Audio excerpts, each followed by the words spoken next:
शनिवार की प्रदोष है, कहते हैं शनि प्रदोष के दिन आपके पास में कोई व्यापार नहीं, कोई दुकान नहीं, कोई सर्विस नहीं, कोई नौकरी नहीं। शंकर जी के मंदिर पर दिया, बेलपत्री के वृक्ष के नीचे दिया, आंवले के वृक्ष के नीचे दिया और अपने घर के दरवाजे पर दिया।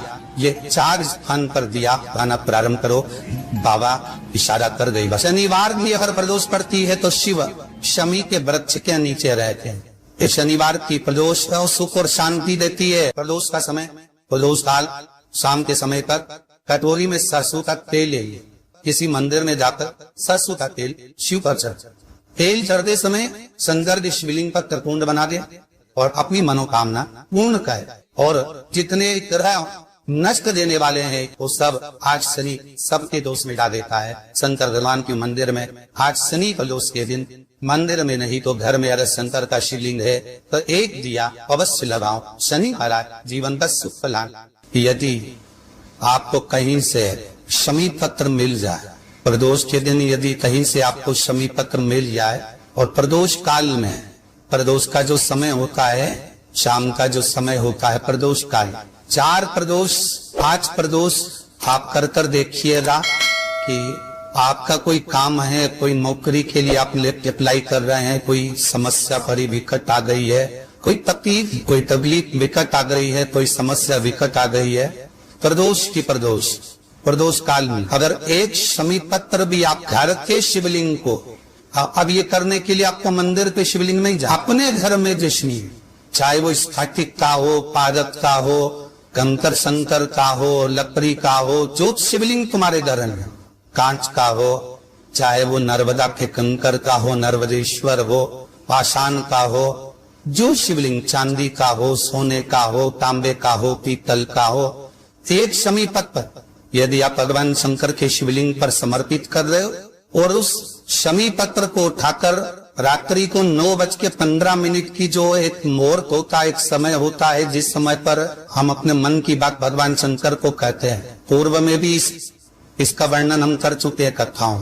उस 9:15 पर उस शमी पत्र को उठाकर एक कागज में, कटोरी में उसको रखते हैं। 4 या 5 प्रदोष के उस शमी पत्र को अपने पास में रखिए और जिस कार्य के लिए जा रहे हो उसको जेब में ऊपर के भाग में उसको रखकर लेकर जाइए। आपका वो कार्य सफल होकर ही रहेगा और रुक नहीं सकता। उस शमी पत्र में इतना बल होता है, प्रदोष का जो शमी पत्र होता है वो बड़ा बलवान हो।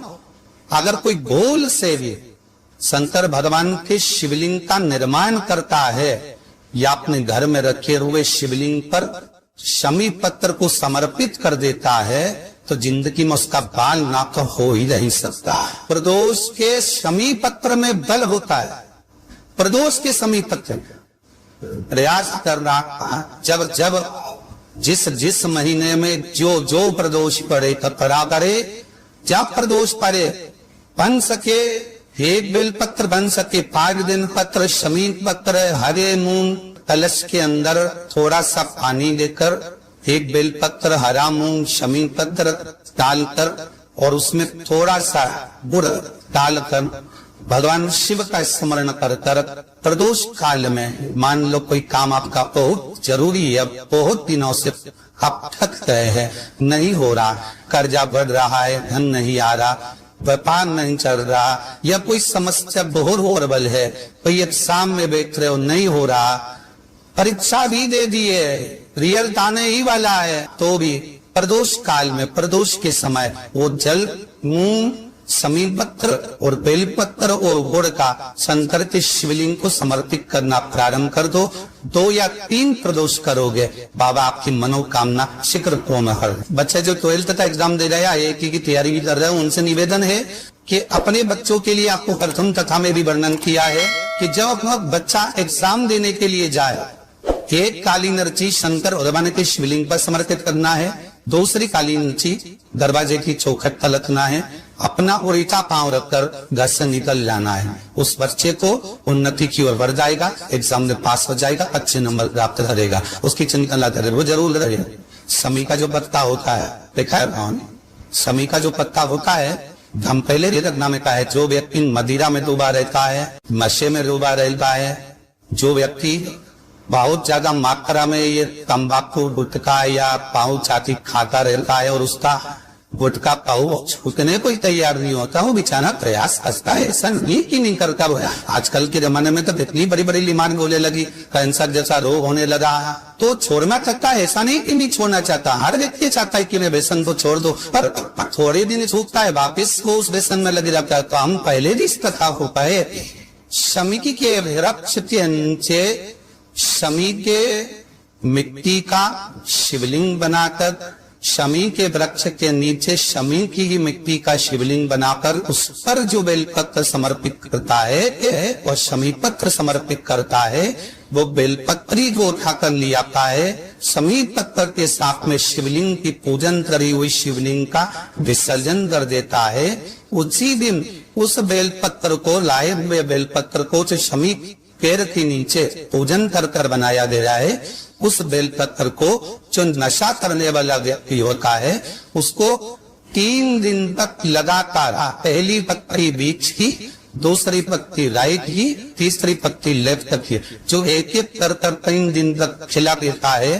3 या 4 बार अगर प्रयोग कर लिया तो ये निश्चित है दूसरी बार वो नशे में धुत नहीं होगा। ये निश्चित कोई बहुत भारी रोग और ऐसा भारी रोग हो कि डॉक्टर कह रहे हैं कि इसका ऑपरेशन होगा और ये जांच के लिए मुंबई भेजी जाएंगे, तो हो सकता है कि कैंसर की आशंका है या रोग बड़ा प्रबल है, छूटना नहीं हो, ऐसा लग रहा है। अपने को लगता है कि शरीर में इतनी गांठ हो गई, कुछ छूटना नहीं है, कोई ऐसा लग रहा है, तो शिव उड़ा रहे हैं। प्रदोष के दिन शमी के वृक्ष के नीचे प्रदोष कांड में शिवलिंग का निर्माण करे और शिवलिंग का निर्माण कर कर उस पर 11 बेलपत्र समर्पित करे, 7 शमी के पत्ते समर्पित करे, 5 लोह शंकर भगवान को समर्पित करे, संपूर्ण पूजन करे, दिया लगाए, पूजन करे, अनुष्ठान करे, अभिषेक करे।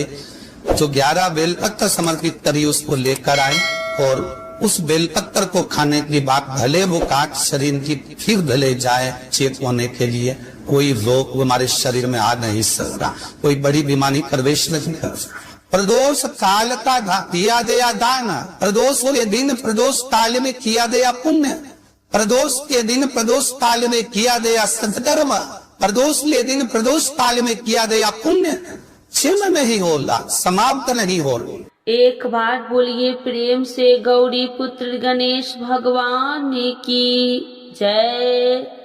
आइए भक्तों, आज सुनते हैं शनि प्रदोष व्रत कथा। तो एक बार बोलिए प्रेम से शिव जी की जय, माता पार्वती की जय। हिंदू धर्म में प्रदोष व्रत का विशेष महत्व है।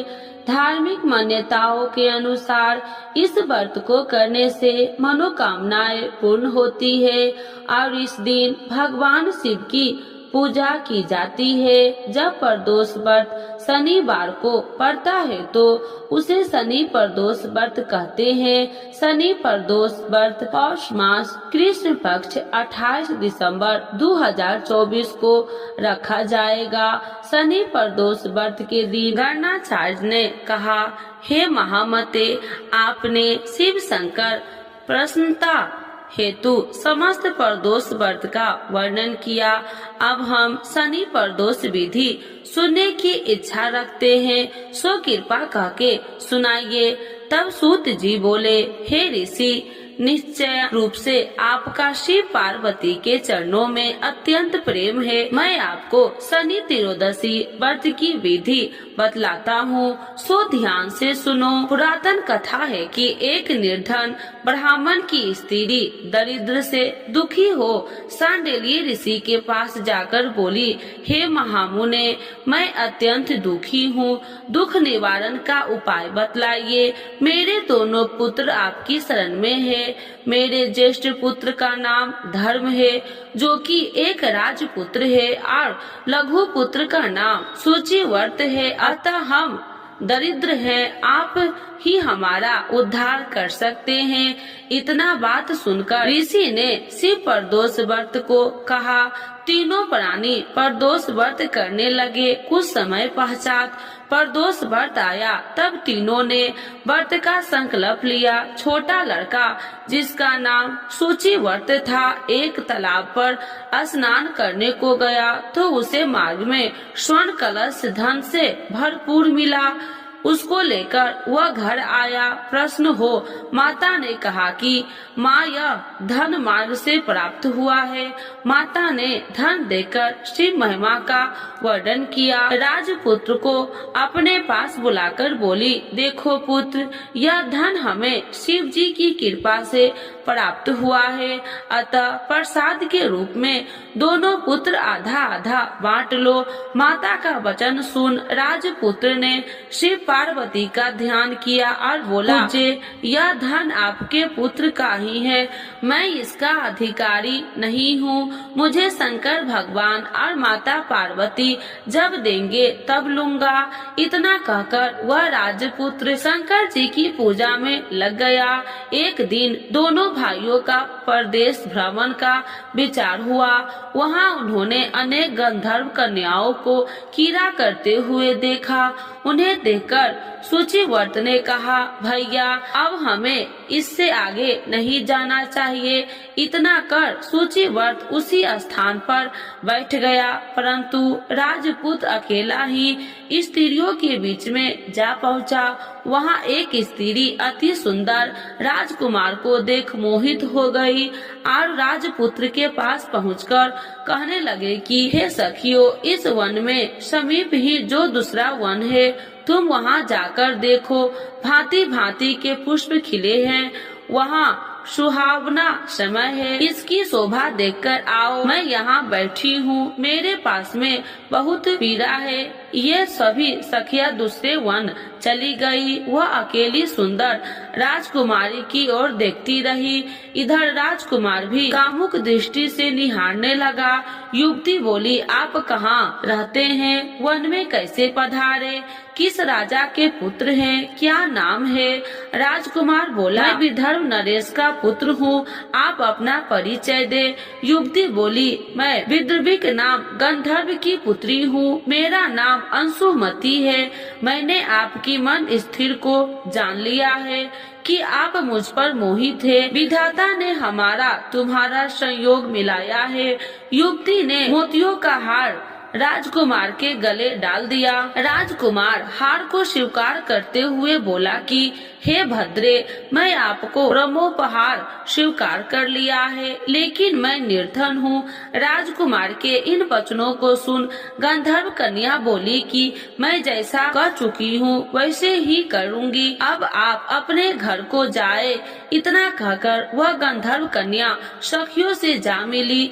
घर जाकर राजकुमार ने सूचीव्रत को सारा वृत्तांत कह सुनाया। जब तीसरा दिन आया तब राजकुमार सूचीव्रत को लेकर उसी वन में जा पहुंचा। वहीं गंधर्व राजा अपनी कन्या को लेकर आ पहुंचा। इन दोनों राजकुमारों को आसन दे कहा कि मैं कैलाश पर गया था, वहाँ शंकर जी ने मुझसे कहा कि धर्मगुप्त नाम का राजपुत्र है जो इस समय राज्य विहीन निर्धन है, मेरा परम भक्त है। हे गंधर्व राज, तुम उसकी सहायता करो। मैं महादेव की आज्ञा से इस कन्या को आपके पास लाया हूँ, आप इससे विवाह करें। मैं आपकी सहायता कर आपको राजगद्दी पर बिठा दूंगा। इस प्रकार गंधर्व राज ने कन्या का विधिवत विवाह कर दिया। विशेष धन और सुंदर गंधर्व कन्या को पाकर राजपुत्र अति प्रसन्न हुआ। भगवान कृपा से वह सपोरांत्र अपने शत्रुओं को दमन करके राज्य का सुख भोगने लगा।